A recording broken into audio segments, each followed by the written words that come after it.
নমস্কার বন্ধুরা, সুলেখার রান্নাঘরে। তা দেখো আমি এটা তালটা ছাড়াচ্ছি, মানে ছাড়িয়ে ফেলেছি, আপনাদের দেখাতে পারলাম না। তা তালের নোটটা করে নেব, নিয়ে তা দেখো তালের নোটটা পুরো ছানা হয়ে গেছে। তা এবারে আমি এটা পিঠের জন্য তৈরি করছি। পিঠেটা করতে এইখানে আছে চালের গুঁড়ি, এটা আছে চিনি, এটা আছে ময়দা, এটা আছে সুজি। এবারে সব আমি একসাথে এটাকে মাখিয়ে নেব। নুন দিয়ে দিচ্ছি। প্রথম তালটা যেহেতু মিষ্টি আছে, তালটা মুখে দিয়ে দেখেছি ভালোই মিষ্টি। এটা দিলাম চালের গুঁড়ি, সুজি, এটা অল্প করে ময়দা 2-3 চামচের মতো। এটাকে ভালো করে ফাটবো। আর একটু তালের গুঁড়ো এখানে লাগবে, প্রচণ্ড শক্ত হয়ে গেছে। করতে পারো, এখানে আমি অল্প উষ্ণ দুধটা গরম দুধ দিয়ে দিলাম, হালকা, একদম হালকা গরম, যেহেতু সুজিটা ফুলবে। তালটার নোটটা পুরো এরকমভাবে সব মেখে এটাকে আমি আধ ঘন্টার জন্য রেখে দিচ্ছি, দিলে সুজিটা ফুলে যাবে একটু। তাই এখানে আমি ঢাকনা দিয়ে আধ ঘন্টার জন্য রাখবো। দেখুন নারকেলটা এখন আমি একটু কুড়ে নেব। নারকেলটা কোড়া হয়ে গেছে, এবার আমি ছাইটা নেড়ে নেব। কড়াইতে দুধটা দিয়ে দিলাম, চামচের মতন দুধ দিলাম। এটা লিকুইড দুধ ছিল, এবার নারকেলটা দিয়ে দিচ্ছি। গ্যাসটাকে সিমে রেখে নারকেলের ছাইটাকে মেরে নেব। নারকেলের ছাইটা পুরো রেডি হয়ে গেছে, এই হওয়ার মুখে একদম হয়ে গেছে।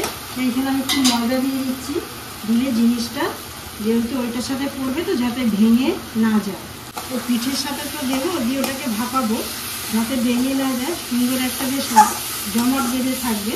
তাই জিনিসটা ময়দাটা দেওয়া। দেখো এবার কত সুন্দর হয়ে গেছে। এবার আমি গ্যাসটাকে বন্ধ করে দেবো, এটাকে ঠান্ডা করে নেব। দেখো ঠান্ডা হয়ে গেছে। তো এবারে আমি নারকেলের ছাইটা অর্ধেক নেব, বেশি লাগবে না, অর্ধেকটাই লাগবে। দেখো এটাকে গুলে রেখে দিয়েছিলাম, কতটা ফুলে গেছে আর টাইট মতন হয়ে গেছে। 1 কাপের মতন দুধ নিয়েছিলাম, মোটামুটি আমার পুরো 1 কাপ দুধটাই লেগে যাচ্ছে। তা যেটুকুনি আবার ছিল ওটা দিয়ে দিলাম। এটা যেহেতু আমি থালাতে করছি, থালাটা কিছুটা পরিমাণে এখানে ঢেলে দিলাম, দিয়ে চামচ দিয়ে জিনিসটাকে এরভাবে দিয়ে এর উপরে আমি নারকেলের ছাইটা দেবো। এর জন্যে একটুখানি এটা নিয়ে থাপড়ে এরকম করে হাত দিয়ে নেবো নারকেলের ছাইটা। আর এই পিঠেটা করলে অনেকজনেই খেতে পারবে মিলে। ছাইটা আমি দিয়ে দিলাম, একটু মতন করে চাচ্ছি। আর এবারে আর একটা সে রেখেছিলাম, এই ধাপটা এইভাবে দিয়ে দেবো, দিয়ে চামচ দিয়ে এইভাবে করে দেবো, দিলে পুরো সমান সমান হয়ে যাবে।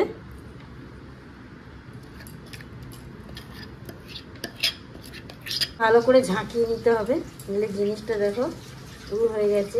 বাদাম সাজিয়ে দিচ্ছি। দেখো জলের উপরে একটা স্ট্যান্ড বসিয়ে দিয়েছি, দিয়ে এটাকে আমি দিয়ে দেবো, দিয়ে এর উপরে একটা ঢাকনা দিয়ে দেবো, দিয়ে গ্যাসটাকে প্রথম জোরে দেবো, তারপরে সিমে আস্তে করে দেবো। পিঠেটা আমি খুলছি, তালের পিঠেটা পুরো হয়ে গেছে মনে হচ্ছে। ঢাকনাটা খুলে দেখাচ্ছি। দেখে যদি আপনাদের ভালো লাগে তো প্লিজ আমাকে সাবস্ক্রাইব করুন, লাইক করুন আর কমেন্ট করে জানান কেমন হলো তালের পিঠেটা। পারলে শেয়ার করে দিন। আর 5 মিনিটের মতন রাখবো, রেখে তারপরে ঠান্ডা করে লাভিয়ে তারপরে আপনাদের দেখাচ্ছি কেটে। এখানে এমনি ধরলেই উঠে যাবে ঠান্ডা হয়ে গেলে। দেখো কি সুন্দর উঠে গেছে পুরো জিনিসটা। আমি কেটে দেখাচ্ছি।